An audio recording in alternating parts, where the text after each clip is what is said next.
Hi everyone, my name is Mark and this is episode 4 of my Daddy Diary.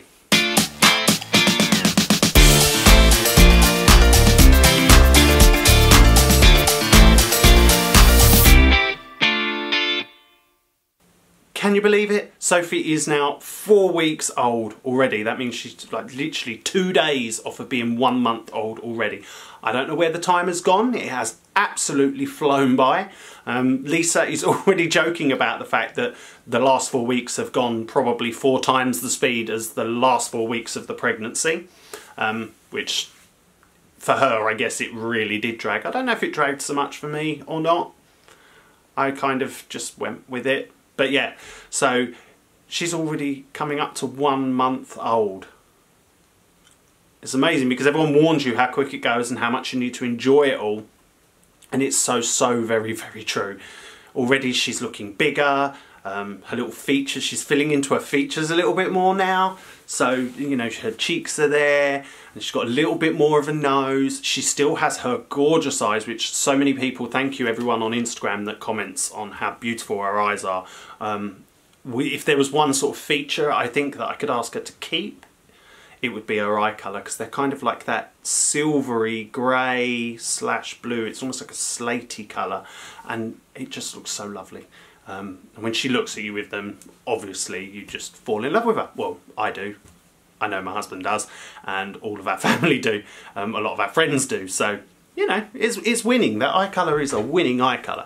And I know most babies do tend to change their eye colour, but if there was one thing I could say, please keep, it would be that. If not, I want her to have Lisa's eye colour. If you go and watch some of Lisa's videos, she has these like really, yeah, I'd like her to have Lisa's eye colour. One of the two. 50-50. Surely I can't be asking too much. Maybe, maybe not. Anyway, let's get into this week. So, I mentioned last week that we were having, not issues, but she did seem to be struggling a little bit with winding.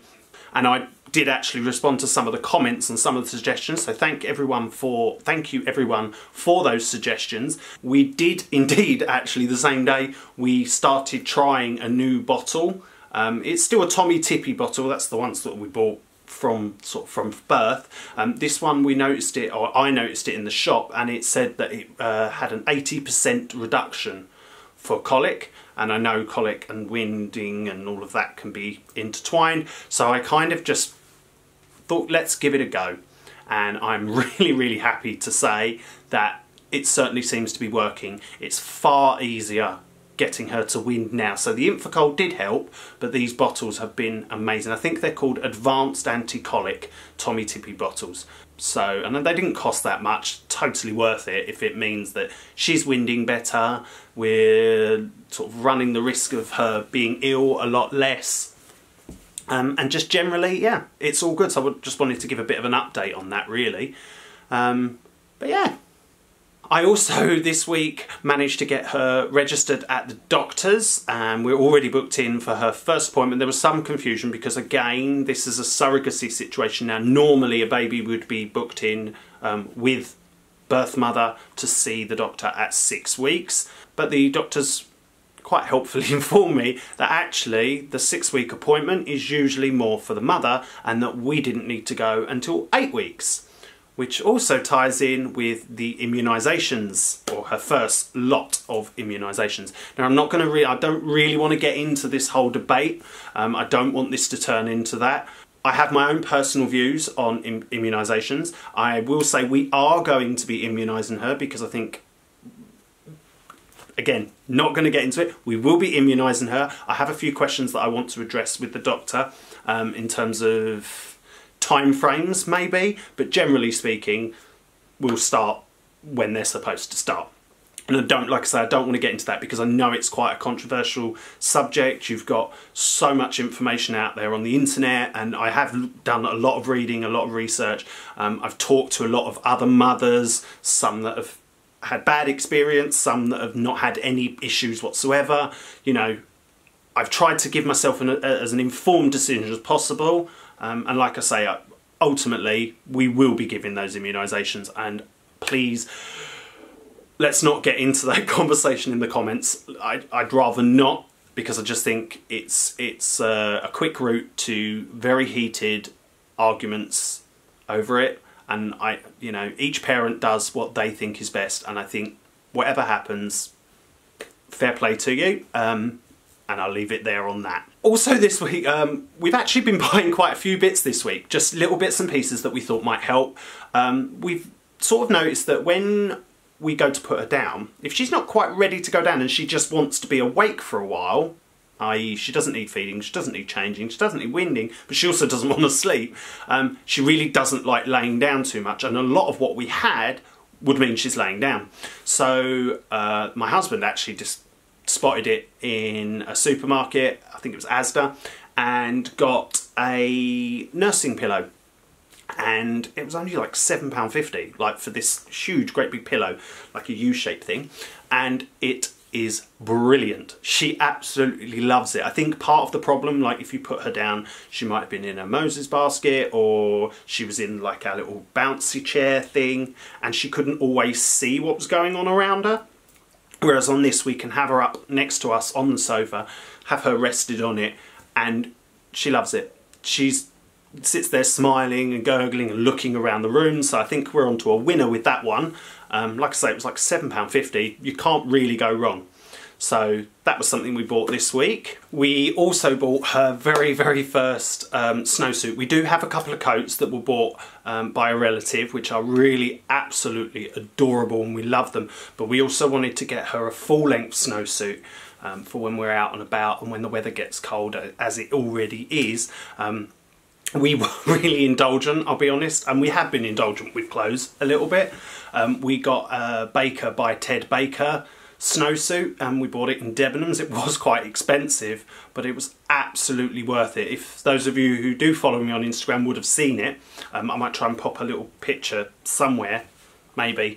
It's just really adorable. It's kind of like this rose gold features on it with little bows, and it's just really, really cute. And I did just want to mention actually that the Baker stuff, all the products that they do are just incredible. I absolutely love them. There's a real sort of vintage British feel to all of their clothing, and we've bought quite a few bits now for her to wear, obviously not in this sort of newborn stage, but as she gets a bit older, I think we've got a few bits for 0 to 3, 3 to 6, right the way up to 12 to 18. So we've sort of been picking bits and going, oh, we'll keep that for next summer, and we'll get this and we'll get that. Yeah, I can't recommend them enough. They are a little bit more expensive than your general baby wear. I mean, most of our clothing has come from Matalan and Asda, or Georgia Asda, because they just have such brilliant ranges for babies.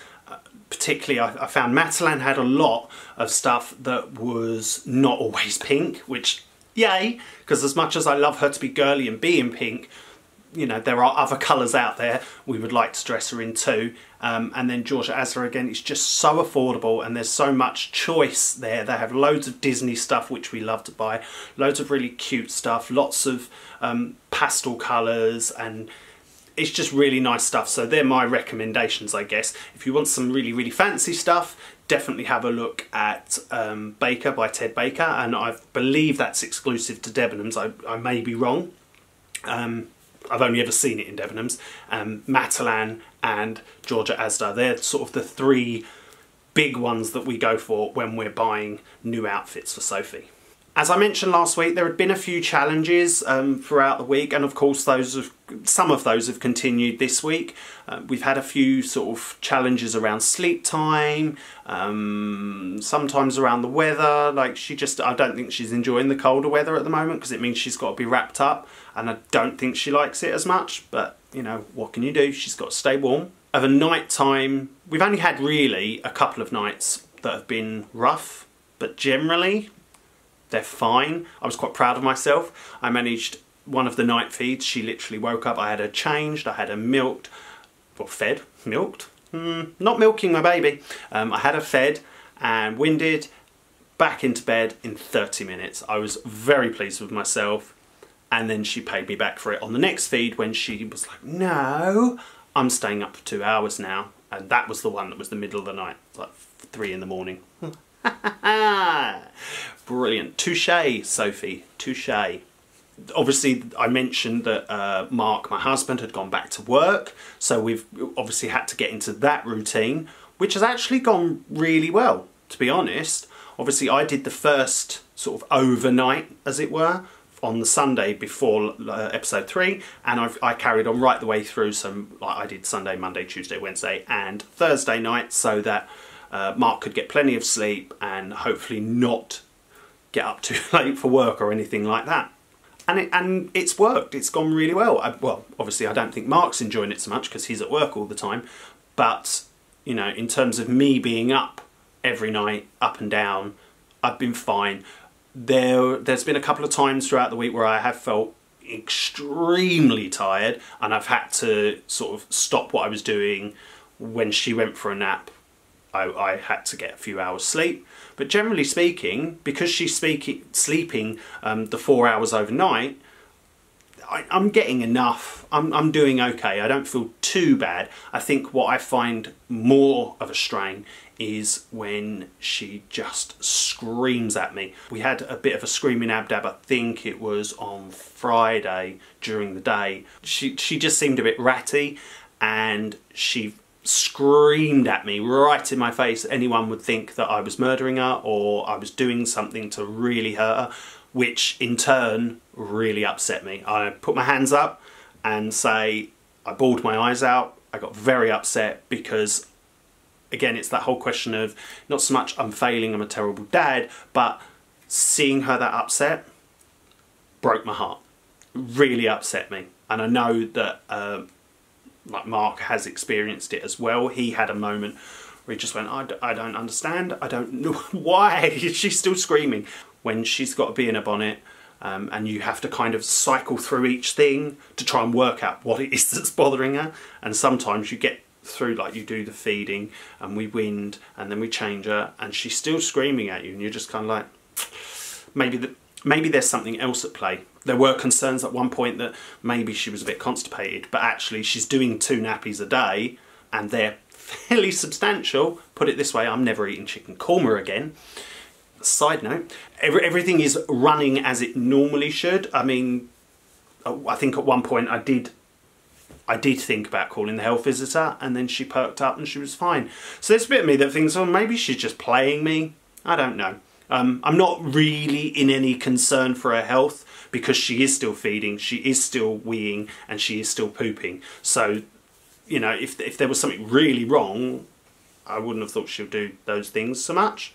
And obviously I can bring those conversations up. We are going to go up to the children's centre this week so that we can get her weighed, and obviously I'll just speak to them about that then. But judging by a lot of the comments and a lot of the videos I've been watching, that it's fairly normal and not to worry about it too much, he says at 3 in the morning when he wants to sleep. Whilst I'm talking about the sort of the nighttime routine, or more a sleep routine, I did just want to mention there was one particular video that I saw on YouTube. It was from Channel Mum, who I've obviously, as you know, I've done some stuff with sort of in the past. It was a really helpful video. They do sleep videos for the different stages. So obviously I watched the 0 to 3, which I just found really helpful. It backed up a few of the things I already knew, maybe added a few new things in for me to try, how to help sort of facilitate self-soothing a bit more, all those sort of things. So I'm going to pop a link down below for those of you that are interested to see where I'm getting my information from, because it was really helpful. And again, like I say, even if it's things that I already think I know, it's actually, sometimes it's just nice to get a bit of confirmation from someone else that I am on the right track almost, and that I'm not just going completely crazy or making it up or making it worse, because I don't want to do that. I want this to go really well for her. So that kind of generally sums it up for this week. There isn't really a great deal to talk about, apart from what I've already mentioned. She's doing great, as always. We've not really had a busy week. I think partly because obviously I'm getting used to having the broken sleep at night and trying to keep on top of doing things like housework. And so, yeah, at this point I am kind of running out of things to talk about this week. I did just want to mention that because obviously Sophie is coming up, well, going to be very imminently 1 month old. We have also moved her, or both of us have moved into the nursery. So we have a day bed in the nursery. It's here. You can't see it, but it's here. And so I sleep on the day bed and Sophie is in her Moses basket in the cot. So because we are now in the nursery, I thought now would be a really good time to do a nursery tour video, which is going to be fun. So look out for that. That should be up, hopefully, fingers crossed, in the next 2 days. If I can get everything edited and I'm happy with it, that'll be up in a couple of days. So until then, thank you for stopping by and watching. Thank you for commenting and subscribing and hitting the like button. Thanks for all your questions. Keep chatting to me down below. I'm kind of really happy to chat with people and answer questions and so on. So keep them coming. As always, I'll leave you with a few clips of Sophie. But until next week, see you soon. Bye.